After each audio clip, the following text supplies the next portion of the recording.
Welcome to Paranormal Almanac.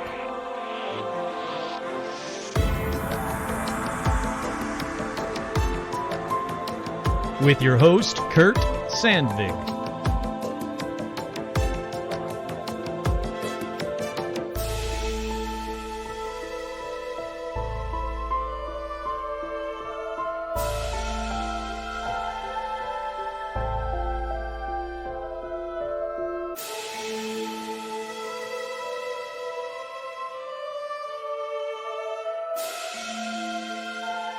That's right, I'm your host, Kurt Sandvig, and on this edition, let's help out last week's episode. You'll hear what I mean in just a second. But first, as always, we have shout-outs. That's right, we've got shout-outs going out to the patrons. Head on over to patreon.com/paranormalalmanac. Patrons, as you'll hear from myself in just a minute here, there is no extended episode this week unless, well, we'll see. Chances are it's just going to be an episode for everybody because I'm running out of time on this episode because it was supposed to be out last week. I'll tell you more in a minute. But we have shout-outs going out to Adam Morissette. Remember, Adam, you get to choose the topic for an episode, and you also get free merch. Hit me up on Patreon. Karen, Ethan, Duran, Nikki Loves James, Cobalt Slayer 42, Lori, Alicia, Rebecca, Ann, Stephen Scher, Jane and Jennifer, Heather G, my friendly neighborhood Skinwalker. Fun fact, the people at Skinwalker Ranch took down my shirt. I had a shirt that was available at tpublic.com/stores/paranormal-almanac that said, I camped at Skinwalker Ranch, and it was like an old 70s looking style, like, you know, what you'd get if you went camping at like a KOA or something. But they said no, it was their intellectual property, and they took down my shirt today. So if you bought that shirt, you have a very exclusive shirt, one I don't even have. More shout-outs. Zuzus, what's it? Rick Fosser, Nico Sharon the Mouse, Marcantina Tortuga, Mike from Jersey. I wonder if he is really from Jersey.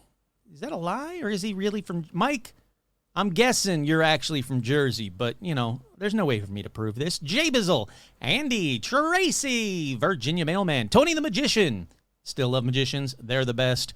Everybody should go to Magic Castle if you have a chance. Ever get out to Los Angeles? Go to the Magic Castle. It's incredible. Jason, Vicky, Crow, Clay, Buzz Lee, LaBeta Works, Glacier Main, Isabel, Jen, Stacy, Amber, Tracy, Kelly Joe, Menace the Beast, Kick-Ass Magic, Robot Webcomics, Sandy, Paige, Couch, Batman666, Andrew, Scott A, Andrea, Melody, Vanessa, Marisol, Liam, Bake, geez, I did it twice now, Becca, Jake, Charlotte, and the Beasties, Jen, Elizabeth, Wojtek, Sherry, Artmuth and Tim, Ricky, Ian, Alexander, George, Zozo the Demon, Hayden, Cindy, Ashley, Carrie, Robin, Will, Lauren, Russell, April, Isabel, Audra, Dorian, Cindy, Bob, Paula, Jeff T, Joe, Lawrence, Lauren Strawn, hey, howdy, hi, Veronica, no, I gotta go back to that, it's the Lauren Strawn, now that sounds better, Veronica, Autumn, J. Mark Manning, Carolyn, Jade, Nanashi, Chuck, Todd, Jamie, and Elijah Hendrickson, Dan, Laura Pitts, and the one, the only, the best, Gamer Fan, with two special shout-outs to Joe Teague and a Stitch. Yeah.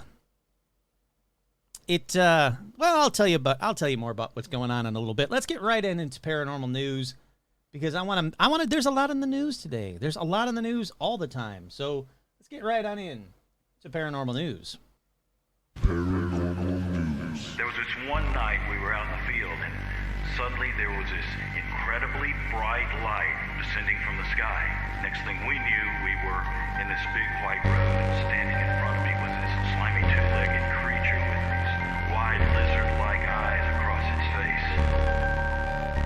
Across its face. Across its face. Across its face. Across its face. Lizard-like eyes across its face.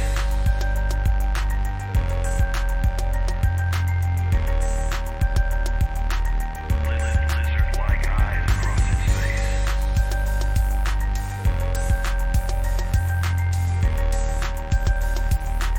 Lizard-like eyes.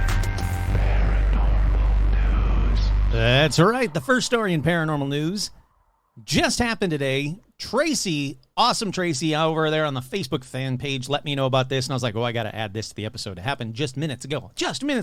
I got notified of this. Exeter Police Department announces new patch for upcoming UFO festival. Proceeds will benefit the department's Comfort Dog program. See, first of all, I was going to be like, I don't want a police badge on my arm. So no offense, like police, they can, no offense to the police, but I don't want to have a police badge on my cool jacket. But this patch has an alien on it, so I'm like, oh, all right, that's cool. Then proceeds will benefit the department's Comfort Dog program. Hell yes, I'm buying this patch.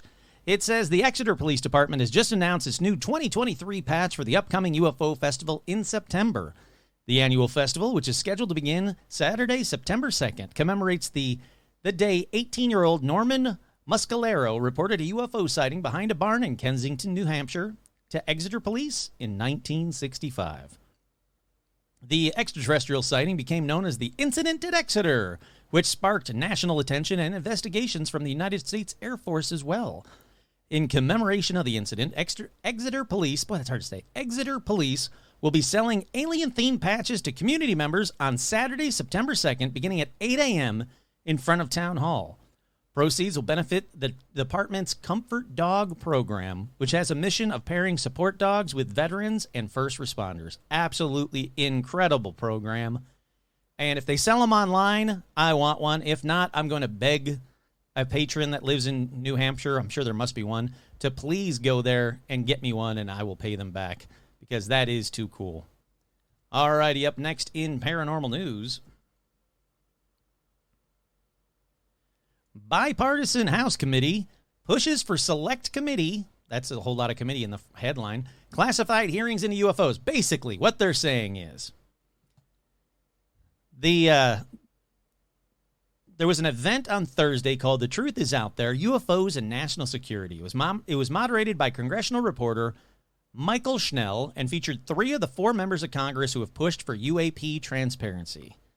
That includes Representative Jared Moskowitz. He said, I hear from people more on this subject than anything else. They are talking about the UAP hearings because there's great interest in this government transparency issue. Also, Representative Tim Burchett, who said, didn't say anything, basically. He just talks about it. And the other people that were on the committee. He said the select committee would give subpoena powers to force leaders in the Department of Defense and others to testify and push past, quote, the roadblocks the group has faced so far in seeing classified material and getting timely responses. Burchett said, we're running into a lot of roadblocks there. And that's the problem with this whole thing. It just creates more and more conspiracy theories because our federal government is so arrogant and so bloated, and they just run out the clock. Now, I'm guilty of this as well, but Americans want their pizzas in 30 minutes or less, and that's about our dadgum attention span. I'm not. Come on, man. You don't have to say dadgum. That was a real good argument until you said the word dadgum. Basically, what they're saying is that the government is just going to take its own sweet time to get us any of that classified material that they talked about at the House Committee for UAPs, and they want to see if they can push them to get it out to us quicker. Sure, I'm all for that. Yes, please. Yes, please, and thank you. Up next, flying aliens in Peru are actually miners with jetpack, according to the police. There's a whole lot going on in this one. Villagers described alien-like beings harassing and attacking them. Police say the attackers are actually illegal gold miners with jetpacks. The attacks were likely an effort to keep villagers away from mining pits. Oof. The truth is out there. It appears that the flying aliens reportedly attacking villagers in Peru are actually human miners with jetpacks. Okay. Well, let's see. I'm going to go to this real quick. I want to hear this. Seeing stories about UFOs, people's opinions about UFOs. Here at News Nation, we've spent the past 2 months covering the UFO hearings on Capitol Hill and the push for more transparency around these supposed sightings.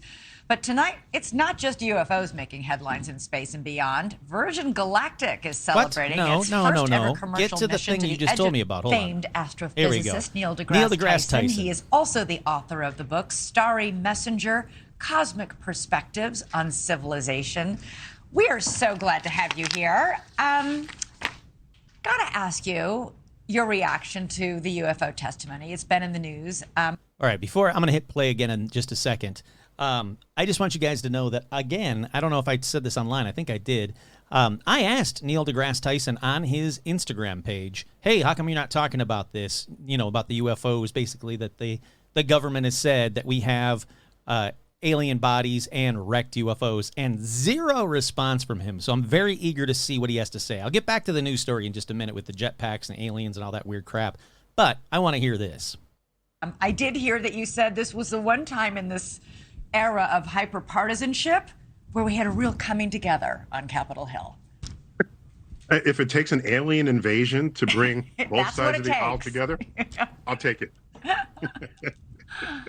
Shut up and answer seriously, the what question. did you make of the testimony? Well, in science, what people perhaps don't know is that eyewitness testimony is some of the lowest form of evidence you can bring to a scientific conference. Dickhole answer. Which is odd because in the court of law, it's considered quite high. So here we are in these hearings thinking that the pedigree of the person delivering the information adds truth value to what they're saying. Does. Whereas in science, part of what modernized science was our ability to create methods, tools, and machines to replace human senses in the reporting of what we experience. It's not human So I senses. just Hold need- on, fuck off. It's not human senses. These are decorated military officers that risked their careers and ridicule to come forward with information that they thought the people, not even the American people of the world needed to hear. This is a military pilot, an experienced pilot who witnessed these UAPs in the skies and going in the water, by the way, in the skies. These are not someone's opinions, and it does matter who these people are. It's not some crackhead off the streets of downtown LA who's just talking into his sock. No, these are people that know what the fuck they're talking about. Ooh, now I'm mad. All right, back to this idiot. Need better data. It would be odd. You see the image there of the Tic Tac, the fuzzy Tic Tac. Yeah.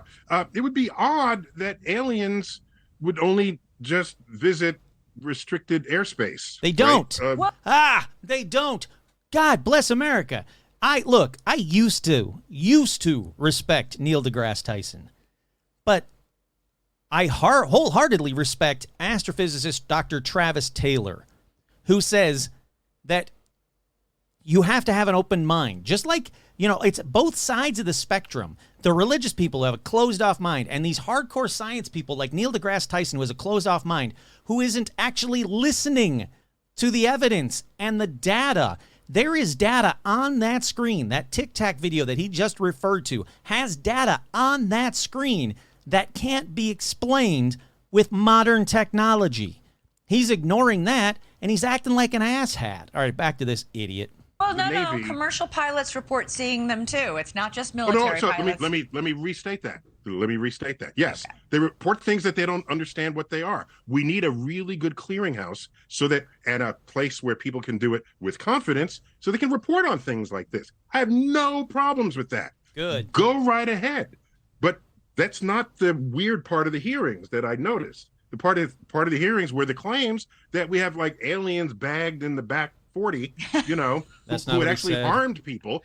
That's the interesting. All right, so basically what he's doing is belittling these men, again, experienced people with the highest clearance levels, higher clearance levels than he can ever hope to have, with the highest clearance levels.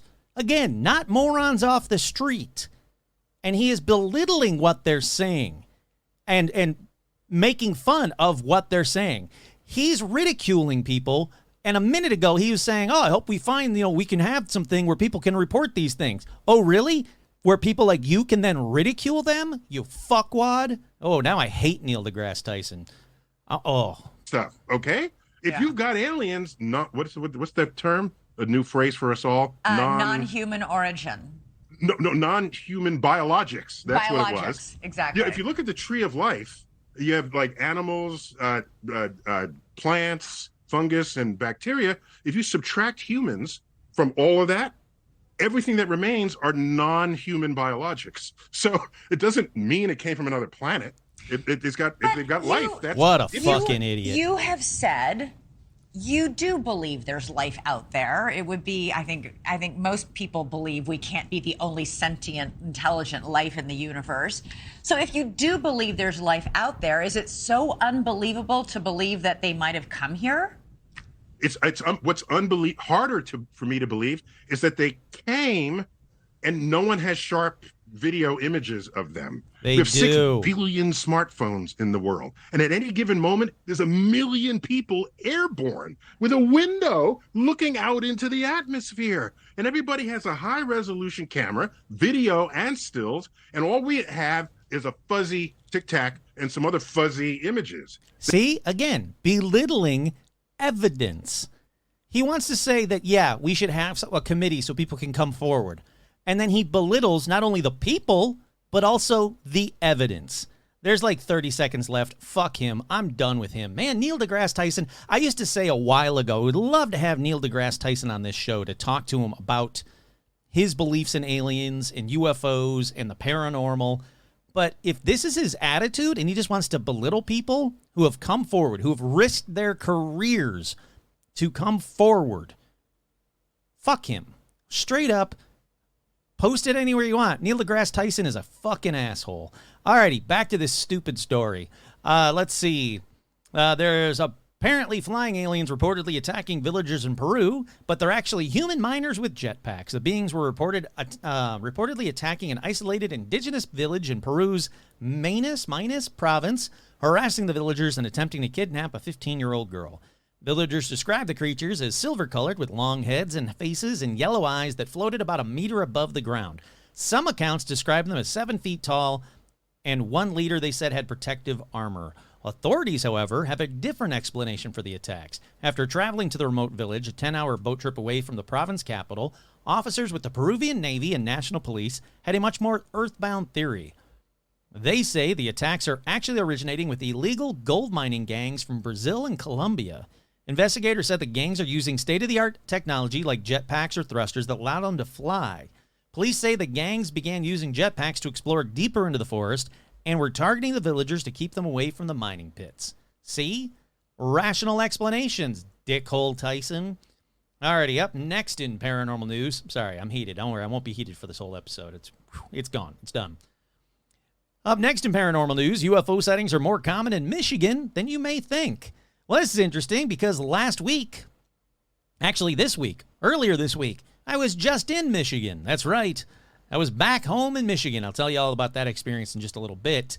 But they says, have you ever seen a UFO? If you have, you're probably not alone in Michigan. The nonprofit National UFO Reporting Center has been collecting data from people who claim to have seen unidentified flying objects since 1974. In those nearly 50 years, the organization, which is not affiliated with the government, has collected and released to the public over 170,000 sightings. We're really the only UFO reporting agency that makes all of its data available to the public through our website. That's according to New Fork Chief Technological Officer Christian Stiepen. Sorry, I'm sure I got that wrong, Christian. In 2023 alone, there have been approximately 2,000 reports to New Fork. 60 of them came from Michigan. The recent congressional hearings, we already know about that stuff. I don't care about that. And the rest of it's all stuff we've already talked about. But there you go. Even Michigan. Want to see a UFO? Go to Michigan. You want to see a tornado like I did? Go to Michigan. I'll tell you that story in a second. Up next in paranormal news. People think Google Maps has captured a UFO in Bermuda. That's right, the floating object was found near the Bermuda Aquarium Museum and Zoo. Social media users are claiming that Google Maps has caught an out-of-the-world object on camera. A TikTok video, coupled with eerie, intense music, shows a step-by-step guide to finding the mysterious disc, which was captured seemingly floating in midair. If you pay closer attention to the Hamilton Parish next to Bermuda Aquarium Museum and Zoo, you have a virtual walk-around. There you can make a right and continue to the Caribbean exhibit, and with a look to your left, you can see an unidentified object in all its glory. All right, where's the video? I want to watch this. How do I get to the video? I want to see it. I wanted to click on it before, and I didn't. All right, maybe this one. Let's see. Hopefully. No, it is not. Alrighty, I'll find the video because I really want to see it as well. There's a still from the video, and it does look like a very clear UFO in the sky. So I'm very curious to do this, but apparently the video is not. Man, you know, if you're going to have a news story about a video, how about a link to the fucking video? Already up next in paranormal news. UFOs spotted miles from major U.S. city and swap home to shape-shifting creatures. That's right. UFOs have been reported spotted near a major U.S. city. Which is, what? This is terribly written. Spotted near a major U.S. city home to a legendary swamp creature known as the Pukwudgie. Boy, I had to put some words into that sentence. The flying orbs were apparently seen around 50 miles south of Boston, Massachusetts, in an area known as the Bridgewater Triangle, which I did a whole episode about, so go back and listen to it if you want to know more about the Bridgewater Triangle. The mythical shape-shifting creature called the Pukwudgie. I don't care about the Pukwudgie. I want to know about this. Where is the UFO? The whole rest of the story is all about the Pukwudgie. Ah, here we go. I said there was super bright thing. It's going through the tree line. Last month, a mysterious green fireball has been captured on a Ring doorbell. No, this is a terribly, you know what? I'm sorry. This is a terribly, terribly written article with a billion advertisements, so I can't even see the article. But anyhow, UFO seen near the Bridgewater Triangle. That's cool. Up next in paranormal news, UK hunts for the Loch Ness Monster, not a monster, calls for volunteers. That's right, I talked about this one already. Don't worry, I'm not forgetting. I know I've talked about this one already. But we're coming down to the wire. If you have the ability to do it, go be a volunteer for the largest high-tech search for Nessie ever. This is your chance to be part of it. Meet Ian O'Fadigan. Tell him I want him on the show. Tell him he's a good, cool guy. You know, let's do this. This is your chance, people. Alrighty, up next in paranormal news, strange sighting, Hill Country Village baffled by mysterious creature. That's right. A cryptid was spotted, but they don't know what it is. It was spotted on the north side home on Tuesday in Hill County. The property owner is now asking the public to help identify it. This is Hill Country Village, Texas. A strange sighting is baffling Hill Country Village residents. The bizarre creature was caught on camera at a north side neighborhood. The property owner took to social media asking, "What is it?" Tina Kalig's post is blown up. I was inside, I looked out in the yard, and I saw an animal right here, and I thought, wow, what is it? She snapped a picture, and whatever it is, it has a sweet tooth because she says those are fruit. They're berries that are dropping off a bush. They drop on the ground, and this creature walked up and was eating them. It looks like a cross between like a female lion and a coyote and a dog and a thylacine and a chupacabra. I don't know what the hell it is.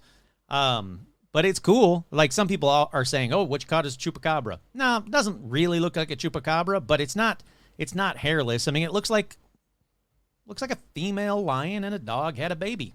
And that baby eats berries. I don't know. Finally, in paranormal news, Scottish paranormal researcher issues eerie warning about the impending Nessie search.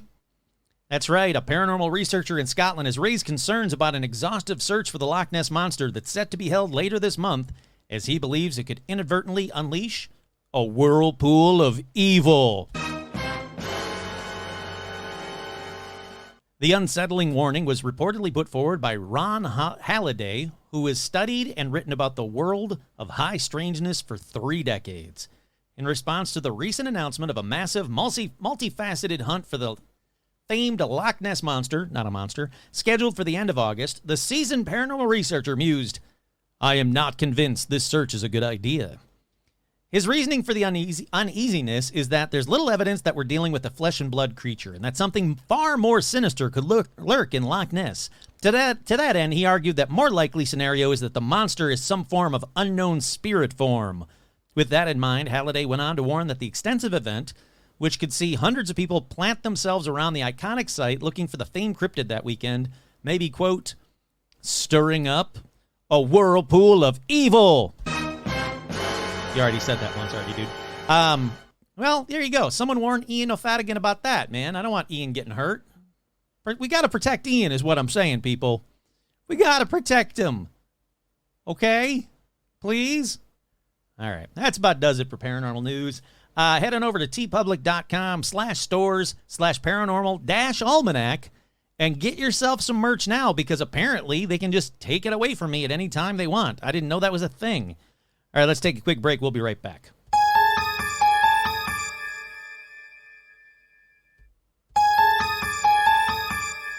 We are back.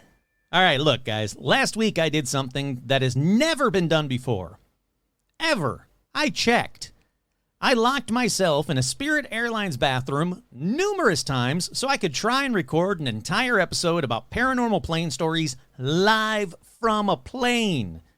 Now, I learned two things while doing this. One, if you repeatedly go into an airplane bathroom, people notice and they think you are destroying that bathroom. It is not a fun thing. Everybody was like, ooh, poor guy, he's got a little tummy problems. But in reality, I was in there recording all about paranormal stuff that could have taken the plane down at any minute. Is that what caused the turbulence? I don't know. The other thing I learned, two, it's really, really difficult to record in an airplane into your phone using the Podbean recording app. One, you can't hear yourself at all. Two, you can't hear any of the effects that are on Podbean. You don't know how close you have to have the phone to your mouth, so I'm basically eating the phone, and I'm rushing through it as quick as I can because people don't see the little, red bathroom light that shows that it's occupied, so constantly people are, jiggling the handle constantly, and I'm like, well, fuck off, man. What if someone was really using the bathroom? That's not going to help anybody. Then the plane keeps hitting turbulence. Frankly, those bathrooms, they're just not comfortable. Why anybody would want to join the Mile High Club in one of those bathrooms, beyond me. It's just not comfortable. For me and a phone, it's not comfortable. Then you got to add another person and you're doing it? Nah, it's not comfortable. So that was my plan. Like I said, no one has done a paranormal podcast episode live from a plane about paranormal plane stories. And I was like, oh, this is going to be cool, man. If the plane starts to go down, everybody will talk about it. But then I thought, well, no one's going to talk about it because they'll never know it happened. It's not like it was going live out there. I was on airplane mode. Halfway through the plane, we hit serious turbulence. So I had to abandon a full episode. They were like, everybody back to your seats, and they wouldn't let anybody go to the bathrooms. Not just because of me repeatedly going to the bathrooms, but nobody could go to the bathrooms. But I did manage to record, I don't know, maybe 15 minutes. And I wanted you to hear it because, again, this is the first time ever. I'm the first para-influencer ever to tempt fate and talk about weird plane shit on a plane. So I am going to play for you the, 15 minutes of me trying to do an episode. Then I'll do a couple more plane stories from about, how far off the ground am I? 3 feet off the ground? Sure. Right here in Burbank, with hopefully way less turbulence, because if there's an earthquake while this happens, then this episode is cursed. So anyhow, I did this. I'll play the episode for you in just a minute. But so I'm going through turbulence. The plane lands. My brother picks me up from the airport. And we start driving the 2.5 hours north to Higgins Lake, because that's where my family was. It was a quick family event, like a family reunion kind of a thing. So my brother and I are driving, and all of a sudden, torrential rain. And I was like, whoa, this is heavy rain, way heavier than we get in California. I forgot how heavy the rain gets. And then all of a sudden, our phones start going off, freaking out, like that high-pitched emergency alert thing, So I look down in our phone, and it says, tornado warning, take cover now. You're in an area with a tornado, take cover now. And I was like, whoa, what the hell? So we look off to the left, and it's raining and green skies. Then we look off to the right, and there's this huge black thing in the sky, a fucking tornado. Right there. And I was like, oh, that ain't good. So we kept driving as fast as we could to get away from the tornado. So sorry, Joshua, I didn't take any photos of the tornado. That was close as I wanted to get to a tornado. And then we hit floods, and there was flooding in the freeway. So we had to stop to almost a standstill and go through serious floods in the road. And then a lightning storm. Basically, Mother Nature is trying to kill me. because like I survived all of that. A few days later, I get back to California, and then this weekend, California is going to have a freaking hurricane. There's only been one other hurricane ever. It was like 39 or something in San Pedro. But no, now we got a fucking hurricane trying to kill me. So I did something to piss off Mother Nature, and I can only assume it's that I tried to be the first para-influencer ever to record a paranormal episode on a plane. I'm too close to like the ghosts or something up there that they were like, whoa, this guy's getting too close. We gotta shut him down.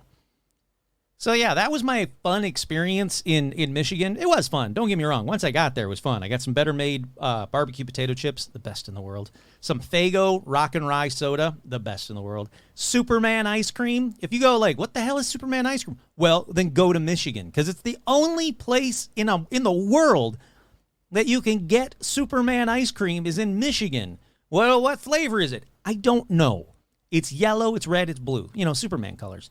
And I don't know what flavor. It's fucking good. It's Superman flavor. It's really good. So if you ever wanted to know what Superman tastes like, you got to go to Michigan and order the Superman ice cream and take a lick, is what I'm saying.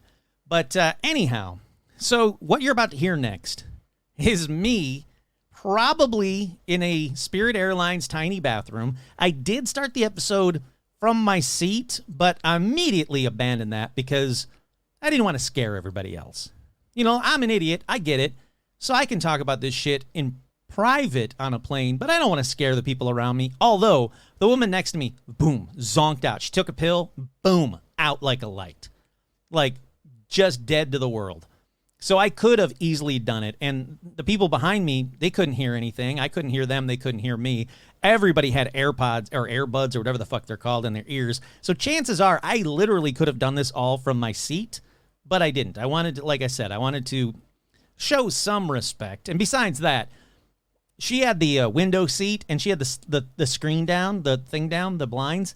So, it wasn't as exciting as I was hoping. I was hoping to do it from the seat and like look at the wing of the plane and, see a creature or a UFO or something, No, nothing like that. But anyhow, enjoy. This next bit is like maybe 15 minutes long. Yeah, it's kind of funky to hear because I'm on a fucking plane and it's mostly unedited. And when I say mostly, I just cut out a couple of the ums and ahs and some long pauses. But it's just me basically cruising through an episode, which should have taken me like 20 minutes. Now, it should have taken me about half hour to 40 minutes. Took me maybe 15 minutes to get through because I was trying to do it, without taking up a plane bathroom the entire flight. But anyhow, enjoy that. I'll see you on the flip side, and I'll tell you some more plane stories in just a second.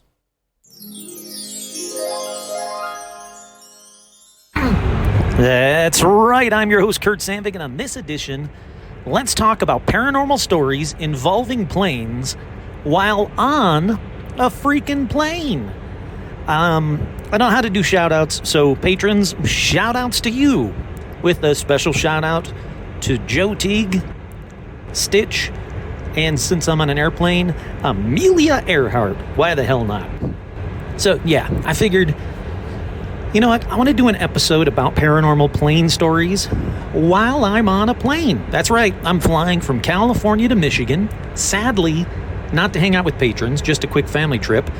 I think people have done podcast episodes from planes before, but have they done something dumb like talk about paranormal airplane stories while flying on a plane? I don't think so, but I'm dumb, so let's do it. All right, this episode is brought to you by the Bargain Basement Butterflies. Listen to it wherever you get your podcasts. Now, I don't have the ability to play any music. I did that little effect at the beginning, and I don't know if it really worked. I couldn't hear anything. So, here, let's try this button, see what it does, and let's do some paranormal news. 10, 9, 8, 7, 6. Yeah, 5, I can't hear anything. 4, 3, 2, 1. Alrighty, the first story, it's a slightly older paranormal news story that I saved for this episode. Now, I'm sure you all saw the video, but if you haven't, Google it because, well, I'm on a plane. and can't play the video for you. It's about a woman aboard an American Airlines flight who caused like an insane scene. She was on camera and she's freaking out. She's heading over to the exit because she said a passenger was not real. Basically, she was swearing. She's like, I'm telling you, I'm getting the fuck off this plane, and there's a reason why I'm getting the fuck off, and everyone can either believe it or they cannot believe it. I don't give two fucks, but I'm telling you right now, that motherfucker back there is not real. Uh-oh. I got a ding. Well, I'm going to be quick. And she's like, that motherfucker is not real. And she then points to like the rear of the plane. All these other passengers start looking around, and then she's like freaks out. She has a meltdown. She's like, you can sit on the plane and die with them or not. I'm not going to.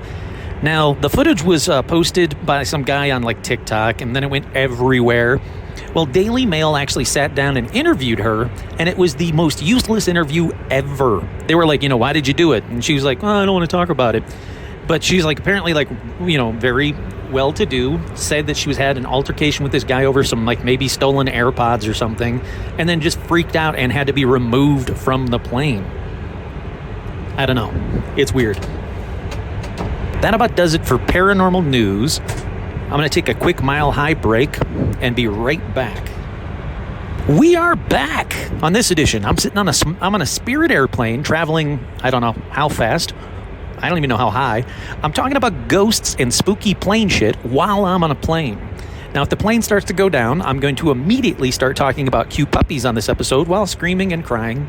Let me take a quick pic so you guys know that I'm seriously on a plane. All right. I don't know if it posted. I'll try and post it twice.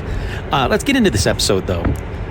For the first story, we go back to October 1924. Music. When self-proclaimed daredevil Ruth Garver and her husband Carl, known as the Garver Flying Circus, they fell 1,000 feet, quote, like a plummet, yeah, that's how you fall, to her death in front of a large crowd of spectators after her parachute became tangled at its own cords at the Wichita Municipal Airport Terminal. Cut to today, that's where the Kansas Aviation Museum was built. And it's still there. And many people say that Ruth's ghost visits or lives at the museum. That's right. Museum's visitors and staff have reported everything paranormal, all the usuals, like cold spots, voices, shadow figures walking across rooms, 1930s music coming from nowhere, and the ghost of a woman looking down at people from the third floor mezzanine is actually seen there quite often. One employee said there are a ton of stories, and depending on who you talk to, sometimes you get the same story with a slightly different variation, and sometimes you get a completely new story. They said that one night during an event, 3 employees saw the wing of the museum's 1920s Laird Swallow biplane move down about 3 or 4 inches and then spring back as if someone had leaned on it and then let go. The employee said there wasn't anybody standing next to the aircraft. We were the closest ones to it, and I know for a fact we weren't touching it. Then one other night, a woman with a catering crew, she stopped an employee while cleaning up after an event and said she had a message from a little boy. She said, somebody brought yellow paint into the building, and this little boy does not like yellow. He's very upset about it. The woman said, adding that the spirit relayed to her that the yellow paint was sitting in a room with a blanket thrown over a chair, so she even kind of knew what it looked like. And, as it turned out, that museum staff member earlier that day actually did bring in a yellow can of paint to paint her office walls. And she said there's no possible way they would have had access to this office. It's a locked office. There's no way she could have known it, besides the fact that, yes, it was actually under a blanket on a chair. I guess the lesson here is if you plummet to your death during an air show, you're probably going to hang out around where you hit the earth. And also, someone go to this museum for me and paint a wall yellow real quick to see what this ghost boy's problem is with yellow paint. Like, what the hell, dude? Like, why all of a sudden is you mad about yellow paint? And who's this ghost boy? It's not Ruth. It's not her husband. Who the hell's this little kid? All right, this next one shouldn't come as a surprise.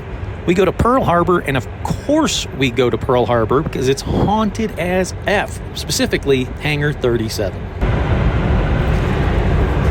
So Hangar 37 is where a mannequin on display near the North American Mitchell B-25B has been seen to move on its own, especially after hours. The folks doing cleanup will catch the movement out of the corner of their eyes, an employee says. They swear they see him actually moving. In fact, the arms reposition. Sometimes the mannequin has its arms on a propeller, but other times, on its own, the arms move down by its side. Now, sure, you might say, okay, that's just gravity. It's slowly moving the arms down. But other times they're saying the arms were down by its side, and then it moves up to the propeller.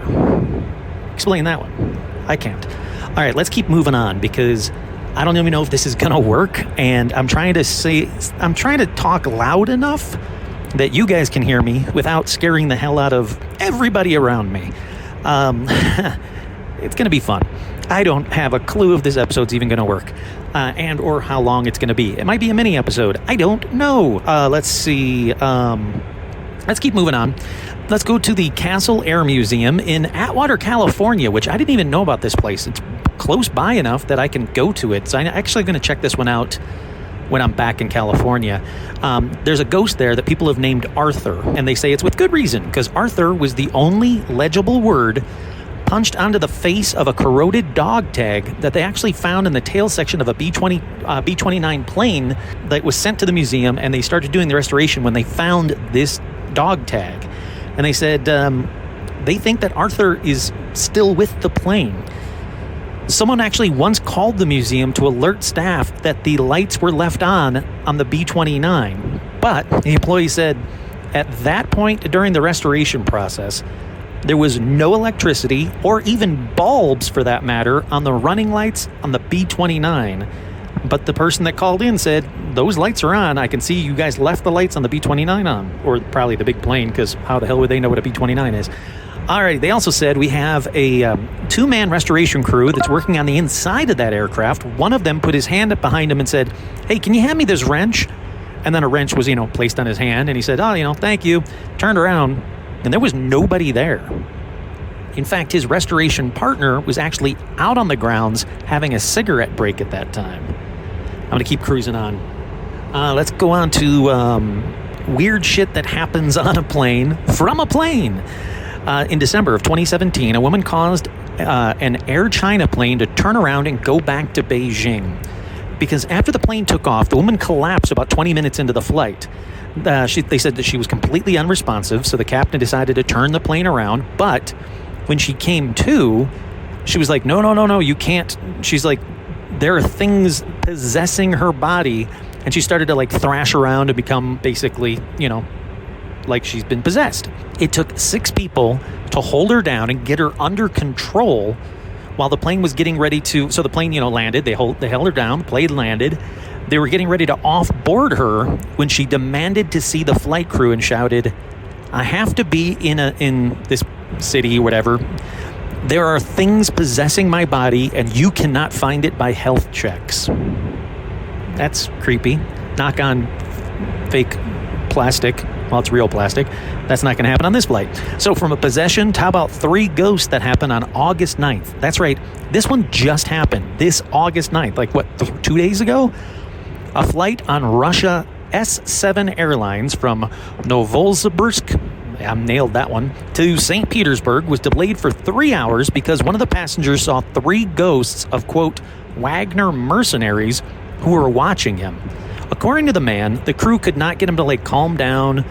He was freaking out. He's like, hey, these ghosts of these Wagner mercenaries are out there. They're watching me. So in the end, the man was taken away by police, taken to a psychiatric hospital. He's 39-year-old Vitaly. He said he had no problems during check-in and even on boarding the plane. And then all of a sudden he said, stop the takeoff. I'm not kidding. Stop the takeoff, do it fast. Stop the takeoff quickly, do it fast. I can see, stop the takeoff, make a stop. Now, the passenger demanded to stop the takeoff because he was allegedly, again, being hunted by these PMCs, which are Wagner Private Military Company. Creepy, and again, no thanks. This next one I actually posted on the Facebook fan page. It's a very quick one, but the video I think is still worth the watch. There was a couple people that said like, no, it's fake or it's obviously a hoax, but I don't know. It's about a guard who was doing his rounds in an airport, night guard, obviously, and he heard something coming from a plane. So he walks onto the plane with his flashlight and he's filming everything. He goes all the way to the back of the plane, checks the bathroom and everything, and there's no one there. So he's making his way back up the aisle in the plane when he again hears something behind him. So he starts walking back down the aisle when like a shadow figure pokes its head out from the back of the plane and seemingly looks directly at the guard. And, rightfully so, the guard, gets the hell out of the plane real quick, I'm guessing leaving a trail of pee down the aisle as he went. Okay, where was I? I had to take a quick break. Not a quick break, a long break. Turbulence, gotta love it. Here we go. Up next is another quick one, and this one is a grain of salt one because this one is exactly how you find it on a billion websites. So I don't believe it. It's about a flight instructor who was with a student on the final approach into Orlando Executive Airport. Suddenly on the emergency frequency, they heard a young girl say hello repeatedly as if she was asking for help. The instructor responded to her, but no response back. Later, he found out that a young girl had stolen an aircraft from a flight school and subsequently crashed it and died a few months before. Cool, I guess, but, it's a good story, but there's no details, no names, no nothing. It seriously reeks of creepypasta to me. We actually are hitting turbulence, so I'm going to go real quick. This episode might not even be 20 minutes long. I do not care. Doing an episode about paranormal plane stuff on a plane that's hitting turbulence, not fun. All right, the next viewer from a flight attendant on a Reddit page. During a flight in cruise, the captain noticed on the Boeing 737's CCTV that two small children, a boy and a girl, were playing next to the cockpit door. He couldn't understand why they were there and why the cabin crew hadn't, booted them. So he calls the senior flight attendant asking why the children were playing next to the cockpit door, and she believed it was a prank, so she ignored it. After a few times, the captain let it drop. But when they reached the hotel that evening, he was like, hey, seriously, why did you let those kids run up and down the plane? And she's like, there were no children on board that plane that time. She's like, there was no children near the cockpit door, no children even registered on the plane. She hadn't seen any children. She thought it was a prank. Up next, an old Boeing 737 working for a low-cost airline in the UK was well known for call bells going off in the middle of the flight and strange shadows and sightings in the galley and the flight deck. They said that galley cupboards would open and lavatories would flush randomly. They said there were strange smells and unexplained drops in temperature. The aircraft had been hijacked in its former history, and the airplane captain was shot and killed on board. He said he loved his job and must have decided to never leave the 737. Alrighty, I'm being asked to turn this off, so this is about as far as I might be going on this plane unless it smooths out. Okay, bye. Alrighty, so if you ever wanted to know what I sounded like talking about weird plane stories in a tiny bathroom on a Spirit Airlines, well, now you know. Not as exciting as you'd think. But anyhow, let me continue on with some couple more plane stories, and then I'm going to do just a, like a little buffer, some fun stuff that I've been wanting to do it for a while, and I figured, you know what? The end of this episode is a perfect, let's pad on to this episode. So I'm going to be talking about famous people that have seen UFOs. And I'm sure you're saying, Kurt, I listened to all your episodes like 15, 20 times in a row, and you've already done an episode about famous people that have seen UFOs. Oh, yes, I know. There's more famous people that have seen more UFOs. So that'll be at the end. But for right now, let me tell you a little bit about an old Boeing 737. This one was working for an airline in the UK. It was well known for call bells going off in the middle of the night and strange shadows and sightings in the galley and the flight deck. They said that galley cupboards would fly open, that lavatories would flush randomly, there were strange smells and unexplained drops in temperatures on the plane, and they said that supposedly, this is definitely grain of salt time, but they said that the aircraft had been hijacked a long time ago, and that the airplane captain was shot and killed on board. They said that they think that ghost and all this weird paranormal shit is him because they said that he loved his job and decided to never leave the 737. Now, eventually, the plane was retired from service and actually scrapped, so nobody knows what happened to the ghost, the captain's ghost. That's kind of a shitty ending to the captain's ghost, because he's all like, "Yeah, I love planes." Oh no, you're scrapping the plane. But also, why does the ghost of the captain have to go to the bathroom? I question it. This next one comes from a pilot's son. He said his father told him this directly. He was flying a turbo Trush, no idea, and was just beginning his approach. The tower called him and said they had a strange radar echo by the end of the runway and asked him if he could check it out for them. As he approached, he saw a gray sphere just hanging there, a few hundred meters off the ground. No markings, no visible features, and no activity on the ground below it. He moved closer to see it better when it suddenly took off straight up. He said, "I'd never seen anything move that fast." He tried to actually give it chase, but the plane said nope, really couldn't match that rate of climb. He said he was sure it wasn't a balloon. He said it was too big, the movement wasn't like a balloon, it went against the wind, and it climbed up way too fast up into space. So that sounds a lot like the UFOs that have been sighted lately, so that's cool. And this next one says, my friend told me that once when he was working a red-eye flight from SFO to JFK, he remembers specifically greeting a man in his early 40s by the door who was well-dressed and carrying a briefcase. Uh-oh, that sounds like D.B. Cooper. No, it's not. Don't worry. He said the passenger sat at the back of the plane near the bathrooms. Before departure, the crew had counted 35 passengers on board the flight.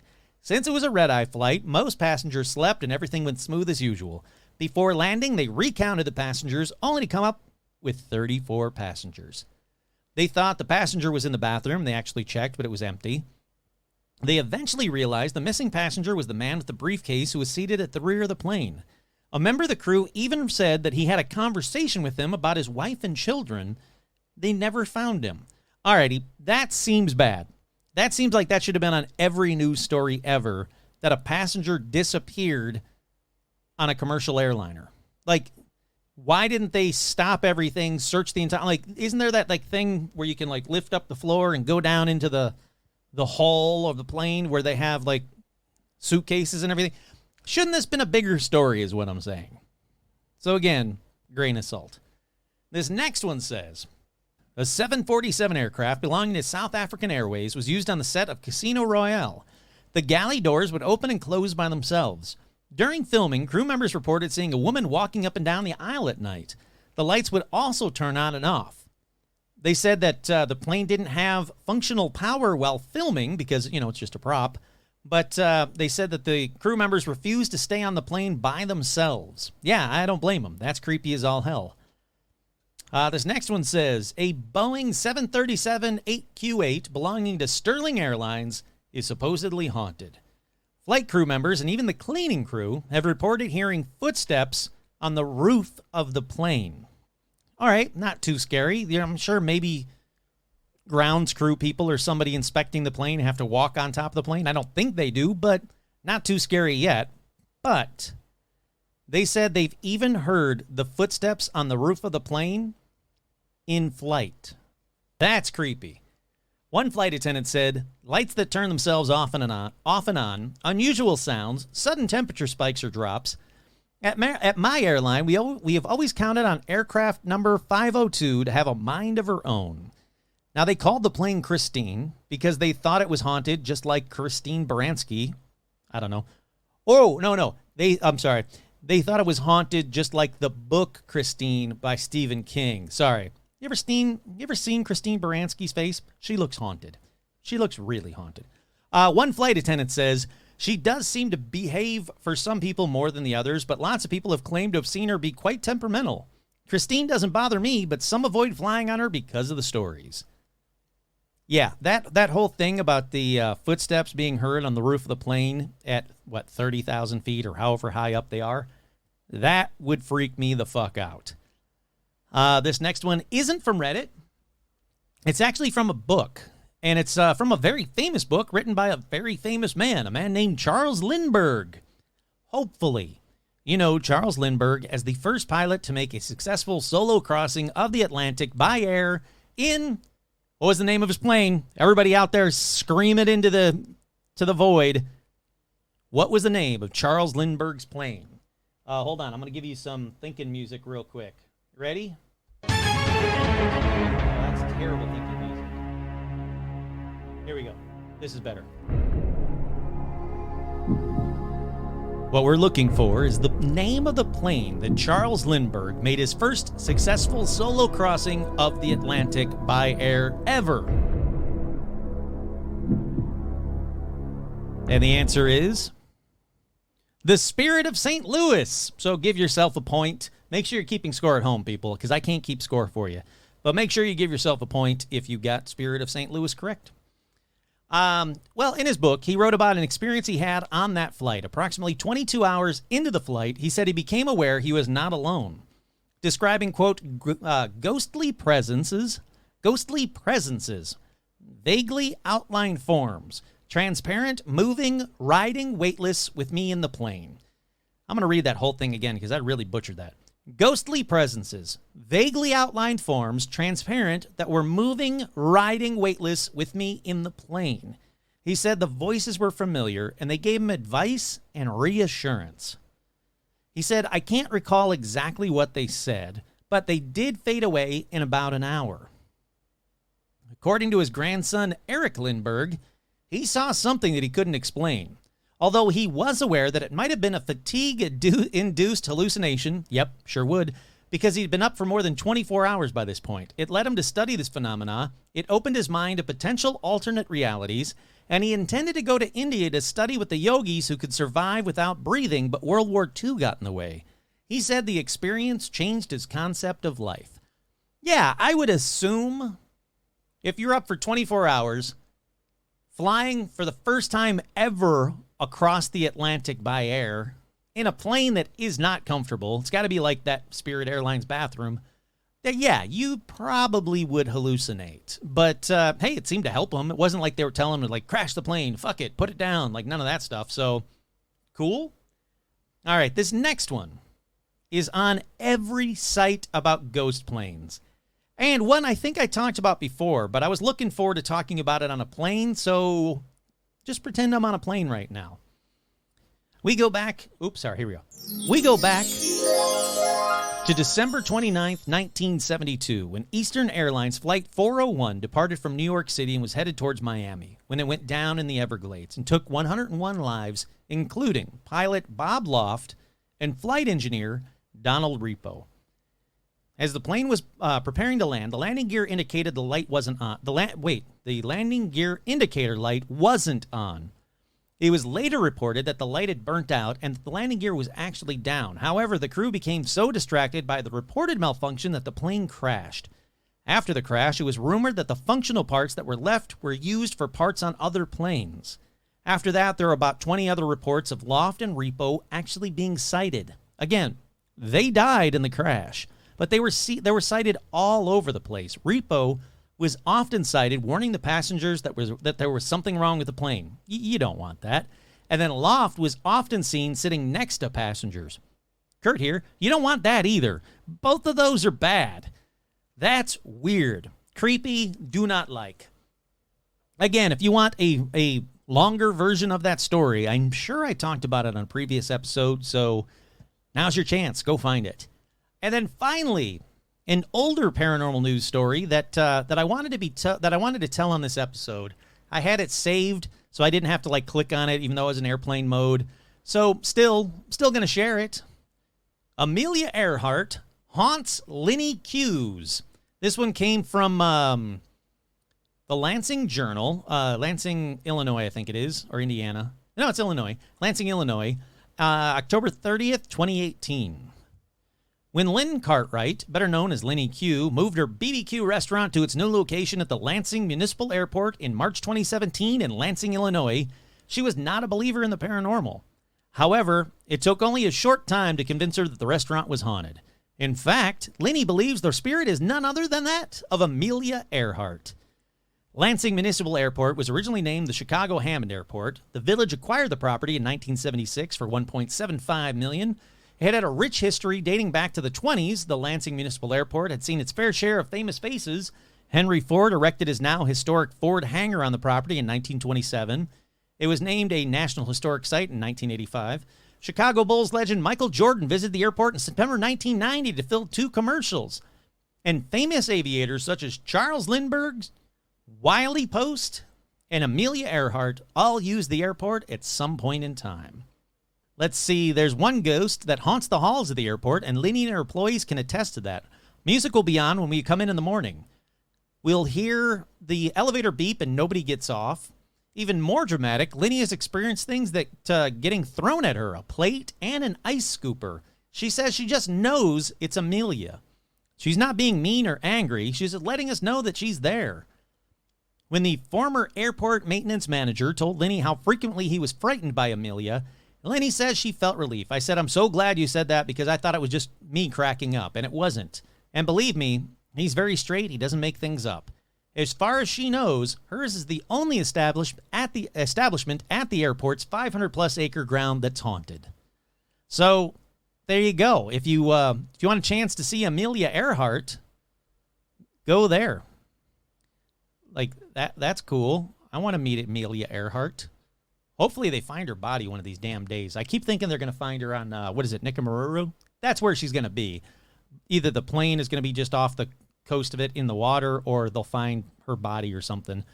But yeah, so there you go. That's the rest of the creepy paranormal plane stories that I wanted to read on a plane. So you got some of that. It still counts. I don't care what anybody says. It still counts. I did an episode. I could have easily released just that as an episode. It would have been a short one, as short as hell. But, I wanted to fluff it out a little bit for you guys, make it a little bit sounding more professional. I will say I found it really interesting. We were sitting around the campfire. We're talking about, I'm wearing my jean jacket with all the cool patches on it and stuff. And we were talking about, my cousin's husband asked me, all right, Kurt, what do you think is the most real thing? What's going to be proven in our lifetime? And I said, well, that, UFOs are real. And everybody around the campfire was like, yeah, of course. Yeah, of course it is. Yeah. There wasn't even a question. My niece was like, yeah, of course. And she said, what's the other thing? And I said, well, Bigfoot. I honestly think that Bigfoot will be confirmed in our lifetime. And she was very happy because she loves Bigfoot. And they were all like, oh, really? And that's when I explained the whole thing about the mountain, the gorillas, that everybody thought that gorillas were fake or imaginary creatures, were fake cryptids, until white people finally saw them. The villagers saw them all the time, and they were like, yeah, there's gorillas up in the hill. And the white people were like, sure there are. There's these giant things. Mm-hmm. Oh, crap, there's these giant things. And now gorillas are just known. So I said, Bigfoot will probably be the next one. And it was an interesting conversation because it wasn't immediately, I was expecting it to be immediately shut down. Like, what? You're full of crap. Because we went to a restaurant, my dad and I, to pick up lunch one day for the campground and for the campsite. And I was wearing a cryptid button-down shirt. And this woman was like, oh, look at all the monsters on your shirt. And I was like, oh, yeah. I like aliens and Bigfoot and Yeti. There's a whole bunch of stuff on here. It's kind of fun. You don't believe that crap, do you? And I said, well, yeah. I mean, look, the government just came out and said that UFOs are real. And her reply was, not my government. And I was like, okay, ending this conversation now. Just give me the shrimp tacos. I'll walk over there. That's what I was expecting the conversation to be like. But surprisingly, no, they were having fun around a campfire and they wanted to hear, some stories. And I said, you want to hear some stories for free? I don't think so. You got to go pay to be no, I just told them, yeah, go listen to Paranormal Almanac. There's all kinds of free, fun stories on there. And most of them, sadly, went, oh, are you still doing that podcast? All right. Because, that's my family. But anyhow, let's transition from paranormal plane stories to let's talk about more famous people that have seen UFOs. Now, for this first one, we go way back to 329 BC. The first person on this list is Alexander the Great. And if you don't know who Alexander the Great is, then for the love of God, I don't know, ask Siri or Alexa or something. I don't know, I'm not going to explain Alexander the Great to you. He was great. It's right there in his name. He said he saw a UFO a few times during his lifetime. Like I said, in 329 BC, he said to have seen a, quote, curiously observed gleaming silver shields overhead. Yeah, it sounds like a flying saucer to me. These are going to be all real quick, by the way, so don't be surprised. The next one on this list has a few more tattoos than Alexander the Great, but just a couple more, and it's Post Malone. He said he's seen UFOs in New York, Utah, and California over the years, and he said, I'm like, how did no one else see this? But I was there with like 4 other fucking people, and they saw it too. Next up on this list is the amazingly gorgeous January Jones. Oh, she's like Anna Kendrick gorgeous. Phenomenal. Anyhow, she said that she, quote, very much believes in aliens and said that she even spotted a UFO in a field in Iowa. It happened to her in her 20s. She said it was definitely a spaceship or a shooting star that just couldn't figure it out. I like that. Up next is Aaron Rodgers. I think, and look, if I get this wrong, you don't have to correct me. Don't email me or message me on Facebook or something saying, oh, you don't know who Aaron Rodgers is. I'm admitting now I don't think I know who Aaron Rodgers is. I think, and I don't care if I'm wrong, I think he's from the Green Bay Packers, possibly a quarterback. If that's wrong, I don't fucking care. Look him up too. Aaron Rodgers said he spotted a UFO when he was 20 years old. He said, quote, it looks like commercial jets kind of flying, or maybe it's a military jet, and they're trying to figure out what's coming through the clouds, and you see like a fiery movement of clouds, I guess, coming through the sky. Then the plane eventually runs into the spaceship, which is coming into orbit. It was, quote, like a large orange left to right moving object. Well, that clears everything up. That is the worst description of a UFO I've ever heard. Next up is Lupe Fiasco. I don't know. I have no idea who he is. He said when he was 11, he woke up feeling electrically charged from a shock and then spotted a UFO. He said, quote, it stops and I look out the window and I see a black disc flying down in front of the window. It sits there and then flies out. I got like a scar on the bottom of my ankle and I don't know where it came from. I never had surgery there. I don't remember falling there. See, much better description of a UFO than Aaron Rodgers, possibly of the Green Bay Packers. Next up is Casey Musgrave, who says, I have a very irrational fear of spiders and alien abductions. Speaking of, I've seen several UFOs. She said she spotted a UFO hovering in the sky over her hotel in Mexico, in addition to 2 huge fireballs over her Nashville neighborhood. Next up is Shaquille O'Neal. If you don't know who he is, he's like the spokesperson for just about every other commercial during daytime TV here in America.